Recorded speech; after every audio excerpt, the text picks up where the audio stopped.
Mariin mootummaa federaalaa fi humnoota Tigraay gidduutti Afrikaa kibbaatti gaggeeffamaa jiru waliigalteen kan irraa fagaate ta'uu keessa beektoti ibsanii jiran.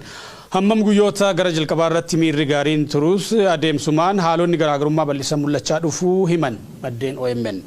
Maricha irratti mootummaan Itoophiyaa humnoonni Tigraay hidhannoo akka hiikkataniif gaafachuu qabxii guddaa garaagarummaa bal'isedha jedhu Yihun Ingidaarraa dhageessu.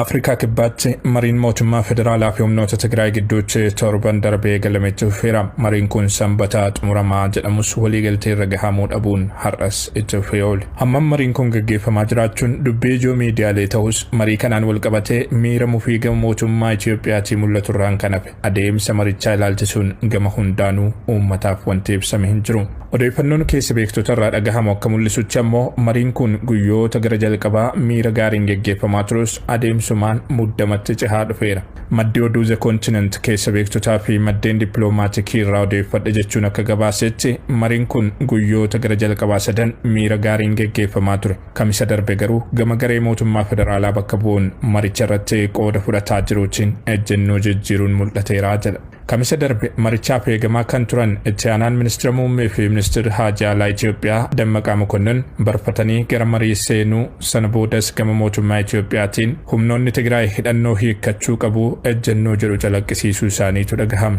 Ejjennoon kun duraan kan hin turree fi isaan marii kana hoogganaa turan biratti illee rifaatuu kan uume ture jedhu. Yaada kana jijjiirsisuun maricha gara miira duraan tureetti deebisuuf yaaliin taasifames hin milkaa'in hafuu himu keessa beektonni. Mariin kun yeroo wal waraansi hamaan qaamolee lameen gidduutti deemaa jirutti gaggeeffamaa jira. Ejjennoon tasaa kamisa gama mootummaa Itoophiyaatiin mul'ate kunis wal waraansa deemaa jirurraa kan madde ta'uu malaa jedhu maddeen odeeffannoo. Yeroo ejjennoon tasaa kun dhagahamutti Tigraay keessa naannoo Aduwaatti lolli jabaan gaggeeffamaa turuu fi miidhaa guddaan humnoota oloo mootummaa Eertiraa fi Itoophiyaa mudachuu mul'isu ragaaleen. Mariin kun waliigaltee irraa gara wal falmii jabaatti tasgabbii irraa gara muddamaatti ce'uu hordofee qaamolee lameen gara yaada tokkootti fiduuf adeemsi deemame milkaa'uu dhabuu isaatiin dilbata kaleessaa gareeleen mariitti jiran lameenuu ejjennoo isaanii barreeffamaan akka dhiyeeffatan taasifamuu fi mariin itti fufuutu himame. Mariin humnoota lameen gidduutti taa'amaa jiru kun hanga oduun kun qindaa'etti itti bahisaa kan hin beekamne ta'us humnoota lameen waliigaltee irraan gahuuf carraan jiru dhiphaa ta'uun dursees waan tilmaamamaa turedha. Keessumaa mootummaan Itoophiyaa lola dhaabee mari'achuuf fedhii mul'isuu dhabuunsaa akkasumas lola gaggeeffamaa jiruun ammoo injifannoo argataan jira jedhu dhaabee gara qajeeltoo mariitti deebi'uuf fedhiin kan irraa hin mul'anne ta'uun hedduun adeemsa marichaa irratti akka abdii hin horanne taasiseera. Haa ta'u malee dhiibbaa Ameerikaa fi qooda fudhattoota birootiinis ta'u qaamoleen lameen waltajjicha qacarraatti itti dhimma bahanii rakkoo gidduu isaanii jiru furachuuf gara waliigalteetti dhufuu maluu jechuun kan abdatanis jiru.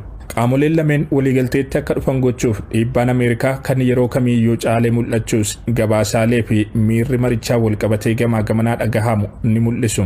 Hammam marii kanarratti bakka buutonni mootummaa Itoophiyaa fi humnoota TPLF qofti abbaa dhimmaa tahanii dhihaatanis lola kaaba Itoophiyaatti gaggeeffamaa jiru keessatti waraanni Eertiraa ifatti humna guutuun qooda fudhataa jira. Kanarraa ka'uun qaamoleen lameen gara waliigalteetti yoo dhufanillee mootummaan Eertiraa gahee diigumsaattiin beekamu itti fufuun rakkoon kaaba Itoophiyaa akka furmaatan arganne taasisuu malaan tilmaama hedduun itti waliif galanidha. Gama biroon mootummaan Itoophiyaa waltajjii kana dhugaan rakkoo kaaba biyyattii mariin furmaatatti gochuuf osoo hin taane yeroo bitannaaf karoorsee kan itti seenedha kan jedhan jiru. Yeroo mariin kun gaggeeffamutti Maqalee to'achuuf nan danda'a herrega jedhuun itti seenamus haalonni akka yaadaman akka hin taaneeftu himamaa jira. Marii kanaan rakkoo kaaba Itoophiyaatti furmaata gochuun osuma danda'ame illee rakkoo kaaba Itoophiyaa furuun rakkoo biyyattii furuu ta'uu hin danda'uun dhimma akka yaaddootti dhihaatu isa kan biraati. Kunis marichi hunda kan hammate ta'uu dhabuu fi keessumaa rakkoo Oromiyaa keessa jiru xiyyeeffannoo mulquusaan kan wal qabatudha. Itoophiyaatti marii hunda hammatee fi rakkoo biyyattii bu'uurarraa furuuf kutannoo qaama maraan gaggeeffamu qofatu biyyattiif furmaata waaraa argamsiisuuf danda'an yaadarra deddeebiin hayyootaa fi jaarmiyaalee